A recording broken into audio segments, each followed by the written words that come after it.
Hello and welcome. I'm glad you're here. Let's start.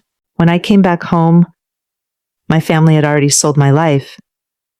My name is Elara Quinn. I'm 29, and the day I realized my family never saw me as a daughter was the day I saw my home being torn apart.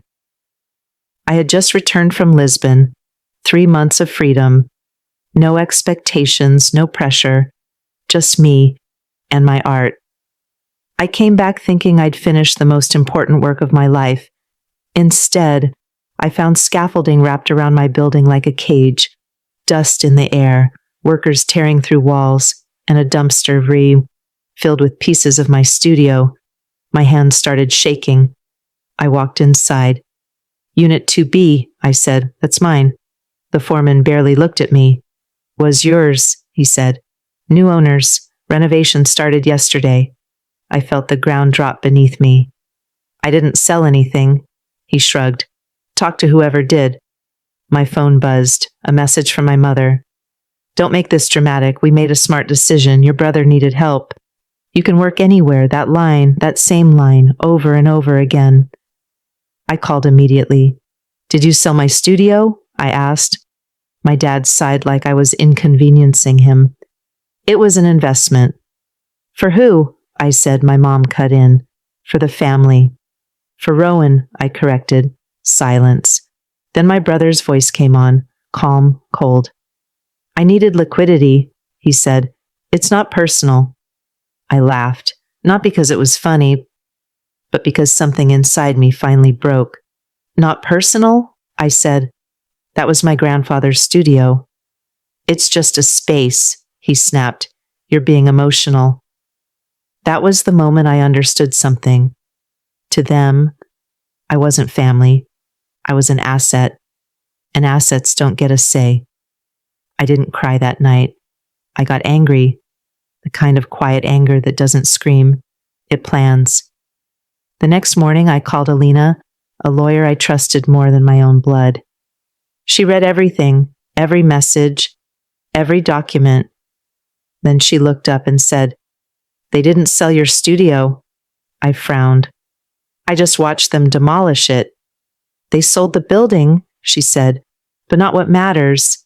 She explained it simply. The structure, transferable. The shell, sellable.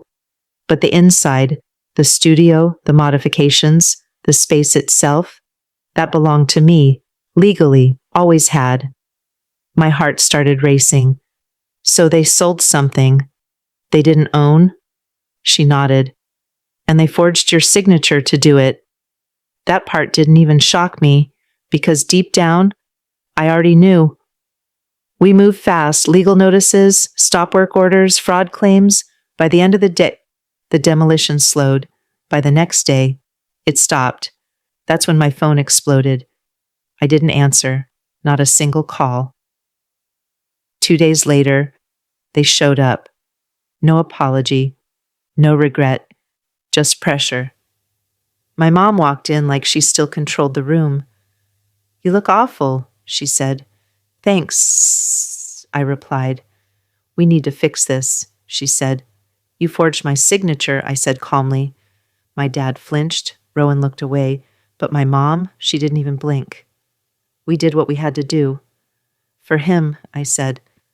For the family, she snapped. Rowan stepped forward, frustrated. You're ruining everything, he said. My investors are pulling out. My home is gone, I replied. We'll replace it, he said quickly. Something better. That's when I smiled. Not out of happiness, but clarity.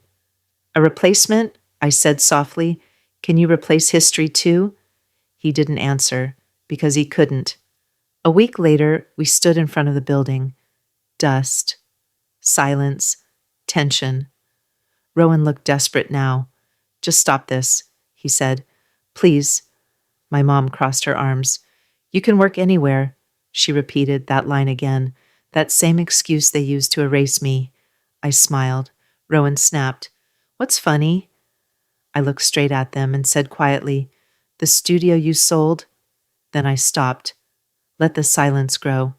Let it press. Let it break them first. Alina stepped forward.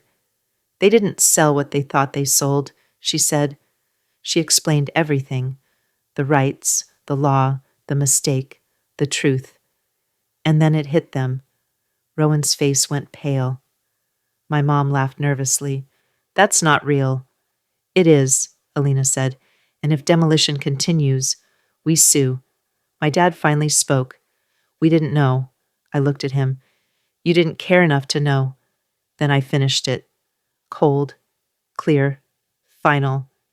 You didn't sell my studio. You tried to sell me. That's when everything collapsed. My mom started screaming, calling me selfish, ungrateful, jealous. Rowan panicked. Fix this, he shouted. You always fix things. That word, always. That's who I had been, the fixer, the one who sacrificed, the one who made everything easier for everyone else. But not anymore. This time, I said nothing. Because silence is power. And for the first time in my life, I had it. The legal outcome was inevitable. The sale collapsed. The buyers backed out. The fraud investigation began. Rowan lost his investors. My parents lost control. And me, I got everything back. The first time I walked into my studio again, it was damaged, walls broken, floor stripped, but the light was still there, exactly where it always used to fall. I stood there for a long time, waiting to feel broken, but I didn't, because they didn't destroy me. They exposed the truth. I was never theirs to sacrifice. I picked up a piece of charcoal, walked to the wall, and drew the first line, strong, certain, mine. And if there's one thing you remember from this, remember this: the moment people start treating you like a resource is the moment they stop being your family, and the moment you stop letting them. That's the moment you finally become your own.